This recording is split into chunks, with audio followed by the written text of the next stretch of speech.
नौकर ने लिया बदला। एक समय की बात है, रामपुर गांव में जीत नाम का साहूकार रहता था। साहूकार छोटी छोटी बातों पर नाराज हो जाता था। उसका एक नौकर था, रंगा।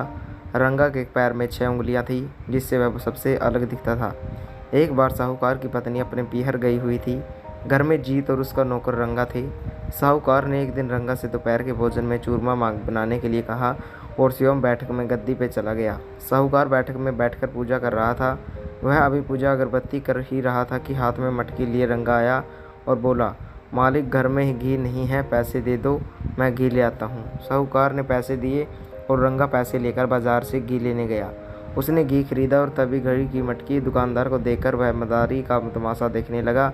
कुछ देर बाद तमाशा समाप्त हुआ तो उसने घी के पैसे दिए और मटकी लेकर आ गया। साहूकार ने रंगा को आते देखा तो पूछा, घी ले आया, इधर ला, जरा चक्कर देखूं तो कैसा है, कहीं खराब घी तो नहीं ले आया। साहूकार ने घी निकालने के लिए उंगली हंडिया में डाली तो वह दंग रह गया, क्योंकि ऊपर ऊपर घी था, नीचे दही भरा था।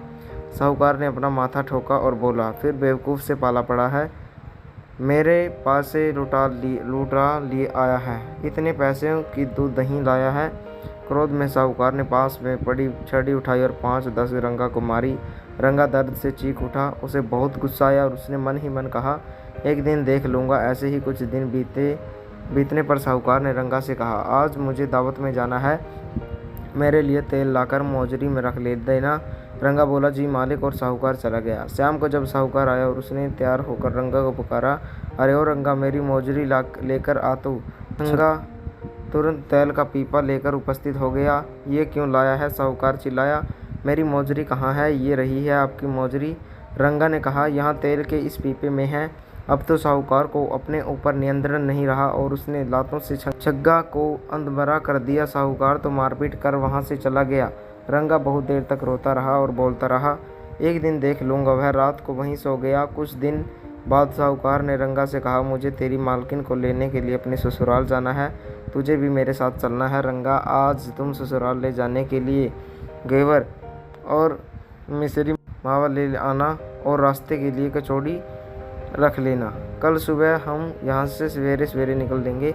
अगले दिन उंगलियों में चमचमाती हुई अंगूठी, गले में हार पहने साहूकार सज धज कर ऊंट पर सवार हो गया और चलने के लिए तैयार हो गया। मालिक, आपकी अंगूठियाँ तो खूब चमक रही हैं। रंगा बोला। साहूकार बोला, हाँ, शुद्ध सोने की बनी है। सुनहरी चमक वाली चीज़ें बहुत कीमती होती हैं, यह भी बहुत महंगी है। सूरज आसमान में ऊपर आ गया था। साहूकार ऊंट पर सवार आगे था। पीछे पीछे रंगा सामान उठाए पैदल चल रहा था। साहूकार के आभूषण की चमक रेत पर चमक रही थी।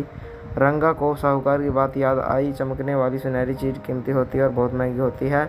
उसने रास्ते की चमकती रेत मिठाई के थैलों में डाल ली और उसने चलने लगा। कुछ देर बाद रास्ते में एक कुएं के निकट साहूकार ने ऊँट रोका। रंगा ने पानी भरा। साहूकार ने चबूतरे पर बैठकर मुंह धो हाथ धोए और रंगा ने खाना के निकालने को कहा।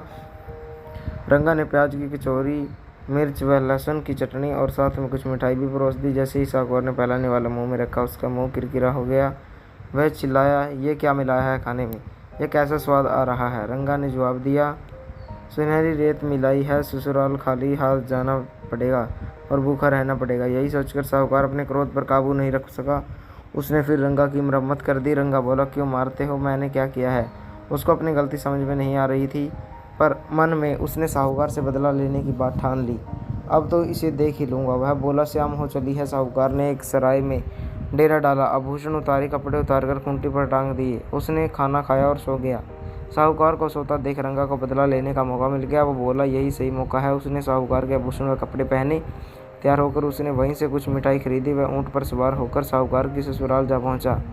सुबह वह वहाँ पहुँचा तो वहाँ जाकर उसने कहा, मैं तुम्हारे जमाई का मित्र हूँ।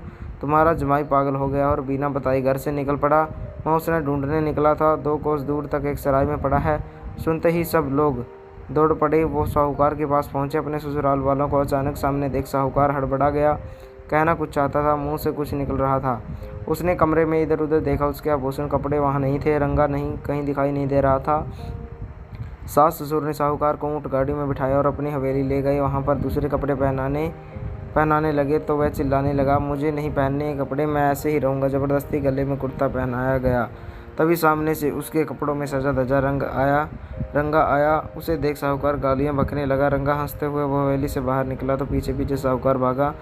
उसके पीछे बाकी लोग भी भागे। पत्नी बार बार हाथ उठाकर प्रार्थना करती है, भगवान ये क्या हो गया मेरे पति को, ये तो बिल्कुल पगला गए हैं, अब मैं क्या करूं। भोजन के समय फिर रंगा ने साहूकार को तंग किया, सब लोग इनको जरा ठीक से खिलाइए, 3 दिन से खाना नहीं खाया है। साहूकार सबके हाथ झटक कर खड़ा हो गया और क्रोधपूर्वक बोला, मुझे कुछ नहीं खाना, मैं जा रहा हूँ, मैं तंग आ चुका हूँ। साहूकार सबको धकेलते हुए पैदल ही चल पड़ा। थोड़ी ही दूर पर एक शिव मंदिर था, वहाँ जाकर वह एक कोने में बैठ गया। उसी मंदिर में उसकी दुखी पत्नी शिव जी की पूजा कर रही थी। वह भगवान से अपने पति को अच्छा करने की विनती कर रही थी। जब वह नारियल फोड़कर प्रभु के चरणों में चढ़ा रही थी तो साहूकार अपनी जगह से उठा और बोला, भगवान शिव के चरणों में फोड़ने की बजाय ये नारियल मेरे सिर में पर फोड़ दे। इस अचानक हमले से पत्नी घबरा गई और उसने सचमुच नारियल साहूकार के सिर पर दे मारा। नारियल तो नहीं फूटा पर साहूकार के सिर से खून बह निकला। इतनी देर में पीछे साहूकार के ससुराल से लोग आ गए। जमाई के सिर से खून बहता देख सब उसे अस्पताल ले गए। रंगा भी यह सब तमाशा देख रहा था। उसके सिर से खून बहता देख वह दुखी हो गया और वह रोने लगा। उसने वहाँ जाकर सबको सच बात बता दी। मालिक पागल नहीं है, ये किसी भी छोटी सी गलती पर मुझे खूब मारते हैं।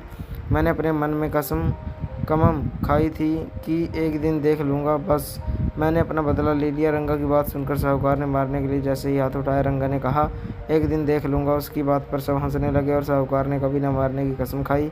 ससुराल वालों ने अपने जमाई और बेटी को कपड़े, गहने व मिठाई भेंट में देकर विदा किया। आज रंगा बहुत खुश था क्योंकि अब उसे पिटाई का डर नहीं था और साहूकार अब खुशी खुशी रहने लगा। तो दोस्तों, कैसी लगी आपको ये कहानी, कमेंट करके जरूर बताएं। अगर आप हमारे चैनल पर नए हो तो चैनल को सब्सक्राइब करें, वीडियो को लाइक करें, शेयर करें, कमेंट करें। धन्यवाद दोस्तों।